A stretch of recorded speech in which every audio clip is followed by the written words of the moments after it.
ایک فقیر تھا، ملنگ درویش، اللہ کا بندہ. اس کی عادت یہ تھی کہ اپنے ڈیرے پہ آنے والوں کو کھلاتا، ان کو پلاتا، ان کی ضروریات کا خیال رکھتا، لیکن کو مالی آسودگیاں نہیں تھی.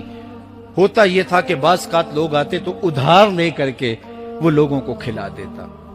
خیر، چونکہ فقیر کا مزاج یہ ہوتا ہے کہ لوگ آئیں اس کے ڈیرے سے کھائیں.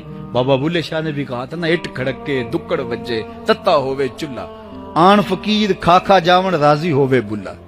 یہ فقیروں کا مزاج ہے. تو جو بھی آتا اس کے ڈیرے سے کھاتا اور وہ ادھار اٹھا اٹھا کے لوگوں کی ضروریات کو پورا کرتے رہتے. وقت آخر آ گیا، جن لوگوں نے ادھار دیا تھا وہ سارے تقاضا کرنے آ گئے. اب بابا جی کو کیا فکر لاحق ہے کہ یہ میرے مہمان ہیں اور میں ان کو کچھ پیش کرنے کی صلاحیت نہیں رکھتا. ایک بچہ تھا، وہ کچھ سامان بیچ رہا تھا، پتیسا بیچ رہا تھا یا کوئی اور چیز بیچ رہا تھا. اس نے گلی سے گزرتے ہوئے آواز لگائی، خادم کو کہے سے بلا کے لاؤ. کہا تم بیچ رہے ہو تو میرے مہمانوں کو کھلا دو. بچہ بڑا خوش ہوا کہ میں سارا دن گلیوں میں گھوم کے یہ پتیسا بیچنا تھا، اب یہ ایک جگہ ہی سارا فروخت ہو گیا تو یہ تو موج لگ گئی، میں جلدی گھر چلا جاؤں گا، میری ماں خوش ہوگی.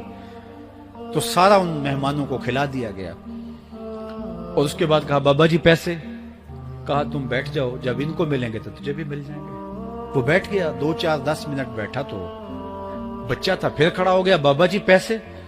کہا جب ان کو ملیں گے تو تجھے بھی مل جائیں گے. پھر آدھا گھنٹہ گزرا تو پھر اس نے کہا بابا جی پیسے؟ میری ماں میرا انتظار کر رہی ہے، ہمارے گھر کا چولہا اسی سے جلتا ہے، میں یہ پیسے لے کر جاؤں گا اور میری ماں کوئی ہنڈیا خریدے گی اور ہم شام کا گھر کا کوئی سلسلہ کریں گے. کہا بیٹا جب ان کو ملے گا تو تجھے بھی مل جائے گا. بچے نے رونا شروع کر دیا. یتیم بچہ تھا، اس کا سارا آسرا یہی تھا. اس نے رونا شروع کر دیا. جب بچہ رویا اللہ کی رحمت کو جوش آیا. کوئی مرید نذرانہ لے کے ان بزرگوں کے پاس آ گیا اور اشرفیوں کی بھری ہوئی تھیلی پیش کی. وہ اتنے پیسے تھے کہ اس بچے کو بھی دیے، جتنے لوگ آئے تھے سب کا قرض چکایا. کہا جاؤ گھروں کو. تو سب نے کہا بابا جی ہم صبح سے بیٹھے ہوئے تھے تو یہ نذرانہ دینے والا صبح سے نہیں آیا تو اب کیسے آ گیا؟ کہا صبح سے تمہارے